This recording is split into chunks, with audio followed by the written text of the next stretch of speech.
हरे कृष्णा। तो अभी हम लोग सुन रहे थे कि श्रीमद् भगवद गीता का दिव्य ज्ञान। तो उसमें भगवान, हम लोग पिछले बार चर्चा कर चुके थे कि भगवान का जो ज्ञान, भगवान का जो जन्म होते हैं वह जन्मा है भगवान, फिर भी जन्म लेते हैं, फिर भी प्रकट होते हैं संसार में, भौतिक संसार में। और वो आते हैं तो ऐसा नहीं कि चुपचाप भगवान जैसा बने रहते हैं, वो कर्म करते हैं, दिव्य कर्म करते हैं और सारे बहुत से कार्यकलाप करते हैं। जैसे मैं 2 श्लोक में सुन चुके थे अभी, आजो आपिसन्य आत्मा आत्माना आजो आपिसन्य आत्मा ईश्वर सर्वभूतानां। तो इस प्रकार से आते हैं, आप प्रकट होते हैं। और फिर किस लिए आते हैं? यदा यदा हि धर्म से ज्ञानी भवति भारत अभिथाना धर्म से तदात्मना सृजामि है। इस प्रकार से लोगों को कर्म करते हैं और सारे असुरों को संहार करते हैं। और फिर अभी 9वां नंबर श्लोक जो पढ़ रहे हैं हम लोग, उसमें बताते हैं कि देखो, ऐसा मत समझ लेना कि मैं इधर संसार में आता हूँ या जन्म ग्रहण करता हूँ तो बद्ध जीव जैसा या जीव जैसा हम जन्म मिलता है।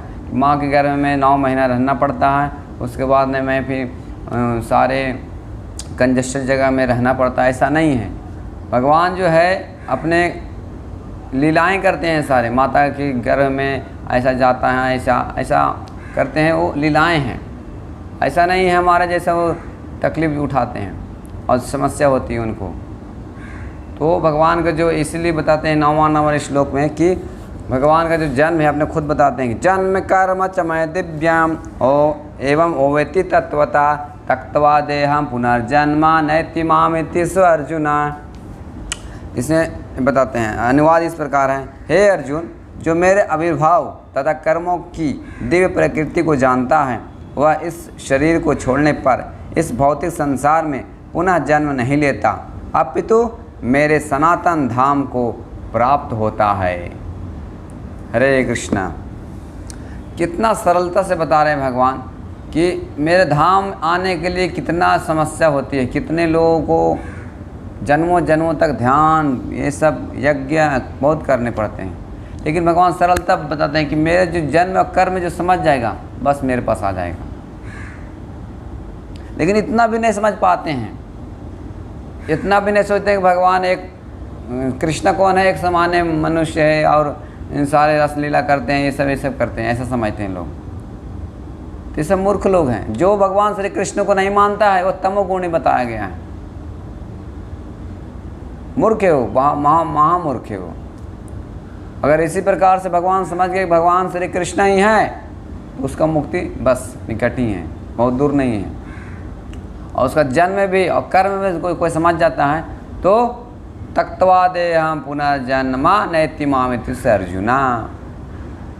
अर्जुन को बताते हैं जो हमारे आविर्भूत होता है और जन्म कर्म जो करता हूँ, सामान्य चीज़ नहीं है। जैसे मक्खन चुराना, सारथी बन जाना और राजस्व यज्ञ में युधिष्ठिर महाराज के यज्ञ में जूता चप्पल साफ करना, ये सब भगवान का ट्रांसेंडेंटल एक्टिविटीज़ हैं। ऐसा नहीं समझना चाहिए कि भगवान हमारे जैसा ही कर्म करते हैं।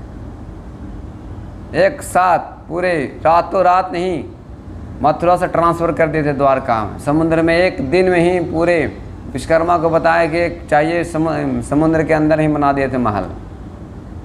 तो ऐसा कोई मानव कर सकता है? 7 साल की उम्र में ही एक छोटे से उंगली से बाएं हाथ में 7 दिन तक उठाए रहे।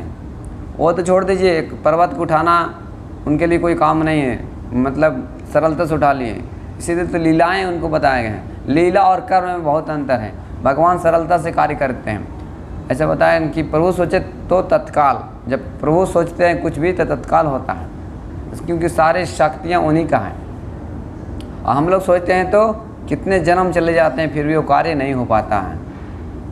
तो इस प्रकार से भगवान का जो जन्म है और कर्म है वो दिव्य है, हमारे जैसा नहीं है भगवान का जन्म कर्म।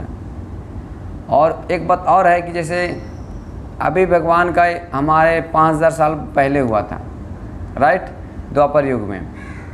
तो अभी भी भगवान कहीं लीलाएं कर रहे होंगे। ब्रह्मांड के अनेक अनेक ब्रह्मांड हैं, तो अनेक अनेक ब्रह्मांडों में उनका जन्म दिवस मनाया जाता होगा।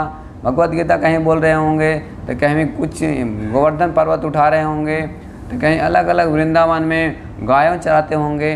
तो इस प्रकार से लीलाएं उनके क्या है, दिव्य है और शाश्वत है, चलते रहते हैं लीलाएं उनकी। क्योंकि बद्ध जीवों को ये लीलाएं सुनकर आकृष्ट करके अपना भगवान का धाम जा पाएंगे, क्योंकि उनके सुनने से लीलाएं इतनी मधुर है।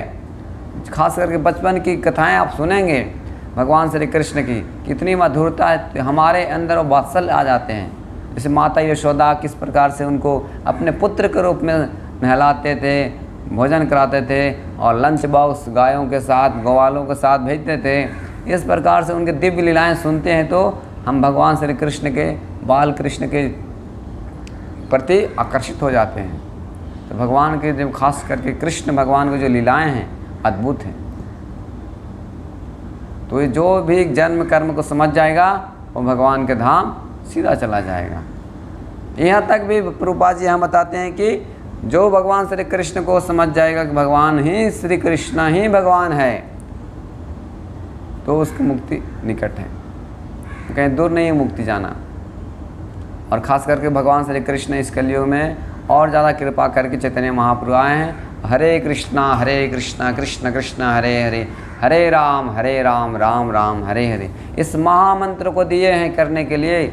जो भी इस महामंत्र को करेगा वो संसार से सरलता रूप से भगवान के धाम चला जाएगा।